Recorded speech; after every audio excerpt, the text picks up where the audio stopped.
Hello everybody, and welcome back to another one of our 7-star Terra raid build videos. A little bit ago, the Pokemon Company announced the next 7-star raid is going to be a Poison-Tera type Swampert, which is definitely interesting. Swampert normally is the water ground type, as you can see up on the infographic, which means it only is weak to grass types. However, that Terra type flips that and makes it better against grass types, which is definitely an interesting dynamic that we're going to have to consider when we are building these raid builds. Swampert, it gets two abilities, Torrent and Damp, but I definitely think it'll probably be running Torrent. Damp doesn't really do much in a Terra raid because all it actually does is make it so you can't use Explosion-based moves like Self-Destruct, like Explosion, like Misty Explosion. You won't be able to use those if Swampert has Damp. So that's not really super useful because you shouldn't be using those in a Terra raid anyway. So I'm definitely expecting to see Torrent, especially if they want it to be as viable as possible, as difficult to beat.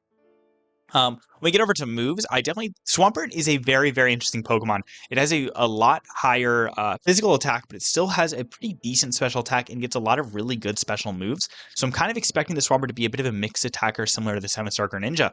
Of course, I'm expecting to see Earthquake and Muddy Water. They are like Swampert staples. I'm almost 100% sure they're going to be on this Pokemon. Poison Jab and Sludge Wave are Swampert's both physical and special moves respectively that cover that Poison-Tera type. So I'm definitely expecting to see both. Well, maybe just one, but I'm expecting to kind of see both. I definitely think this will be a mixed Pokemon. Personally, I think Sludge Wave is slightly more likely, but Poison Jab is definitely a good option, especially if they decide for whatever reason to go fully physically offensive. Earth Power is a great ground special move in case they try to go that route.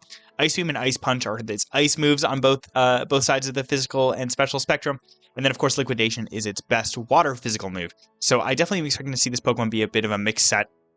Rain Dance and Bulk Up are also up there. I'm not really expecting to see either of them. Maybe Bulk Up, but I'm not really expecting to see that. I'm already thinking this Swarmer's going to have a little bit of trouble picking its moves, so Rain Dance and Bulk Up seem to be a little bit on the outskirts of its move pool, so I'm not really expecting to see them, but I thought I'd throw them up there just in case, because we need to keep them in mind while we're building these Pokemon. As a pure poison type, as this Tera Swampert is going to be, it's going to be weak to the Psychic and Ground types, and of course, this Swampert is going to be running from May 31st to June 2nd and June 7th to June 9th. It's worth mentioning that second run of the Swampert, it's going to be running alongside Blissey Rays that drop more Terra Crystals and Experience Candies. So if you're having trouble building one of these sets right now, maybe just wait for that second run and you should have a lot easier time building these Pokemon up. That being said, let's get on over to our builds now. Our first one here, we've got Rotom Wash. Rotom Wash, of course, is the electric and water Pokemon. We're going to give it Terra type Psychic, which is a little bit different, but we'll get to why that is in just a second. And you're going to want to give it the Leftovers Held item. There's not really a whole lot of great held items for this Pokemon here. Leftovers might be good. Expert Belt's also a pretty good option, but it makes it so Rotom won't be able to stick around as long. I thought Leftovers would be fine, but that's up to your discretion really what you want to run there. Expert Belt, again, another pretty good option. And you'll see that once we get over to its moves here. We've got Nasty Plot is its main setup move. We'll be getting to why that's on there in just a second. Some eagle-eye viewers might be able to see why a little bit later. Well, Reflect is also a very good option because again, Swampert has a lot higher physical attack stat than its special stat. I'm expecting this to be mixed, but its physical moves will be hitting a lot harder. Will-O-Wisp is also another good option to consider that. If you burn the Swampert, its physical moves are going to be doing a lot less damage. And then, of course, we've got Stored Power on there. Stored Power works very well with Nasty Plot, because Nasty Plot not only boosts your special attack, but also makes it so Stored Power's base power goes up, because Stored Power's power increases depending on how many stat boosts you have. So it's a very, very high and very quick gain in power. And especially once you Terrasilize to that Psychic type, you're going to be doing a lot of damage with that Stored Power, especially if you got a few Nasty Plots behind you.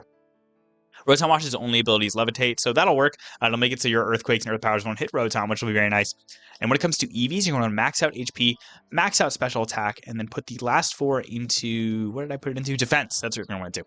And when it comes to IVs, everything matters except attack, because this is a special attacking Rotom, so keep that in mind. Moving over to our next Pokemon, we've got another support-based Pokemon. We've got Corviknight here. Corviknight's been a pretty popular Pokemon in a few of my raid build videos, and it's worked pretty well so far. Corviknight, of course, is the Flying and Steel type Pokemon. You're going to give it the Terra type of Flying, but realistically, I don't think that matters a whole lot. You don't really want to Terrasilize this Pokemon throughout this battle. So if it's Steel, it's okay. Just maybe, refrain from Terrasilizing it, because that'll kind of put it at a disadvantage if it's Steel type. Its held item is going to be Light Clay, and if you know what that does, you know what its next moves are going to be. You're going to want to run Reflect and Light Screen on this Corviknight to keep your teammates alive. That's really what the name of this Corviknight is. It's a primarily support Pokemon. Rotom might be able to do some damage after a little bit with those Nasty Plots and Stored Powers, but Corviknight really can't do a whole lot. We put Drill Peck on there just in case you need to do like a tiny bit of damage. But Reflect and Light Screen are going to be your main two things, and Screech to get the physical defense of the Swampert down. Swampert has an equal special defense and physical defense, so it's really up to your teammates what side you're going to be hitting. But if you notice they're going physical, that Screech might help. Otherwise, maybe just go for Drill Peck. Get a little bit of chip damage, it might help in the long run, you know? Its ability is going to be Mirror Armor. None of its abilities are super helpful here. Mirror Armor is probably the best, just in case Swampert's using Muddy Water or something like that to lower your accuracy. You can instead lower its, which will be very nice. When it comes to its EVs, you're going to max out HP, max out defense, and put the last little bit into special defense because its defense, is already maxed out. So you might as well. You can also put that into attack if you'd like for that little bit of extra power to the Drill Peck. But again, you're not really trying to deal a lot of damage to this Corviknight. This is for keeping your team alive. Using those cheers, using that Reflect, Light Screen, and Screech to help your team out. Again, this Corviknight won't single-handedly win this raid, but it'll certainly help your teammates do that.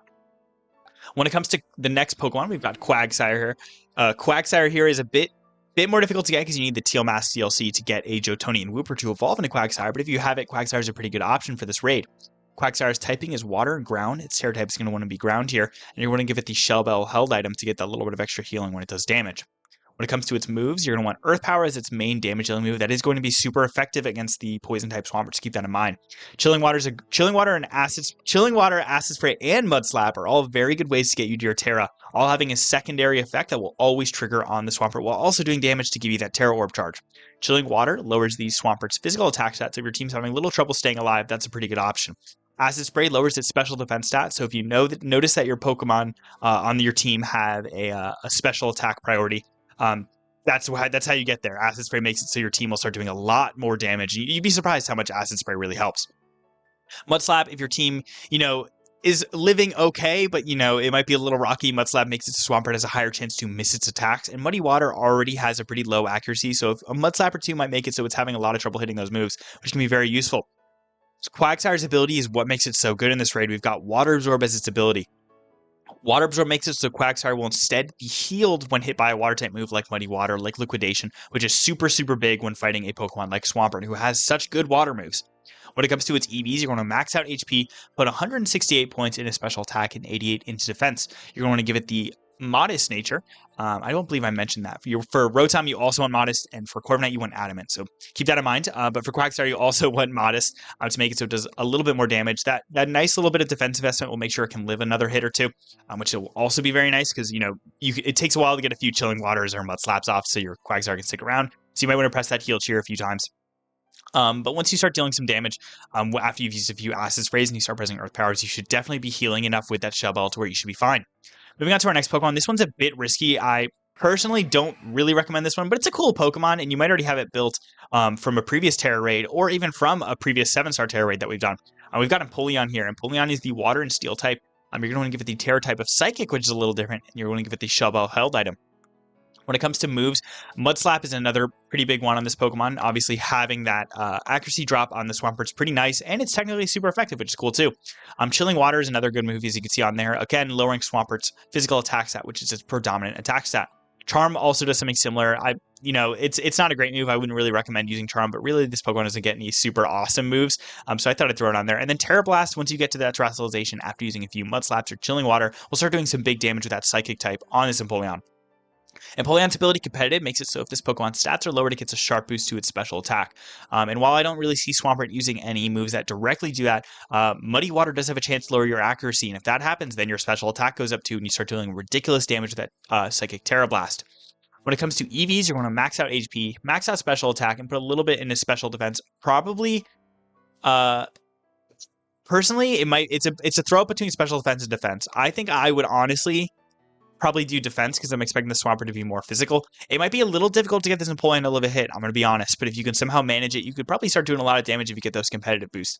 So try it out. It might not work, so try it out only if you really like Empoleon or you have one built personally. I'd recommend building one of these other Pokemon personally, but Empoleon might work if you get the right teammates, so maybe go for it if you really like Empoleon. When it comes to nature, you want this thing to be modest as well. Got a lot of modest Pokemon here, mostly special attackers. And speaking of, let's move on to our next Pokemon. This one's a little interesting. You might not have been expecting the 7-star mirror match, but Swampert's actually a pretty good counter to this Swampert. Water and Ground is Swampert's original typing, and we're going to give it the Terra type of Ground. Held item is going to be the Shell Bell for a little bit of healing when it starts doing damage. And when it comes to moves, we got a bit of a fun move set here on Swampert. We've got Earth Power, as it can be its main damage dealing move. Mud Slap and Chilling Water, again, to help you get to your Tera. Screech is also a pretty good option in case you're not doing a whole lot of damage, but you notice your physical attackers are. You can press that Screech button to help them out a bit. And when it comes to ability, Torrent is the way to go. Damp does nothing against this other Swampert. When it comes to EVs, you want to max out HP, max out special attack, and for the last little bit into defense, it's going to be Modest Nature, just like our Empoleon and Quagsire. I think also our Rotom, which is funnily enough, we got a lot of modest Pokemon here. And finally, moving on to our last Pokemon, this one is actually a really fun build. And if you get some teammates with this build, you can really do a lot. Oricorio, of course, you're going to want the psychic form, which is, I think, the Pau form. I don't know if I'm pronouncing that correctly. It's PA''U form. It's the psychic form. I'll say that. Oricorio psychic form, I'm just going to say that, is the psychic and flying type. It's going to be the Terra type of psychic. You're going to want to give it the Shell Bell Held item. And when it comes to moves, Feather Dance and Revelation Dance are what make this Pokemon so good. If you use Feather Dance, you actually lower the opponent's attack stage by 2. But what's interesting, if you have other Oricorio on your team, they'll also get to use Feather Dance for free when you use this, because of Oricorio's only ability being Dancer, as you see there in the bottom right. Whenever another Pokemon uses a dancing move, Oricorio copies it and uses it as well without using up its turn. So you can get, if you have 3 Oricorio and 1 uses Feather Dance, that Swampert's already at -6 attack. And then there comes Revelation Dance, which, when Oricorio is in its psychic form, is a psychic move with, I believe, an 80 base power, or 90 base power, which is very, very nice. Sunny Day will help you in case you're taking a lot of damage from Swampert's water type moves, and then Roost for a little bit of extra healing. When it comes to stats, you're going to max out your HP, but 132 points of defense to make sure Oricorio can live a hit, because its defenses aren't great, and you're going to put 124 points in special attack. This thing is also going to be modest, and personally, I think this build is going to be the most fun if you can get some other teammates to run it. If you can, you might be able to sweep Swampert like nobody's business. It'll be a fun one if you can get some people coordinated with it. You're going to give it the Shell Bell item. I think I mentioned that before. But yeah, these are our builds for this raid. I'm definitely looking forward to running this Oricorio set. I think this is going to be a really fun one. I definitely recommend this one the most, because if we can get a lot of people using it, it can really, really do well against the Swampert. So I hope you guys are looking forward to this 7-star Swampert raid. I know I am, and I hope to see you guys out there in those Terra raids, and good luck out there. Have a good day.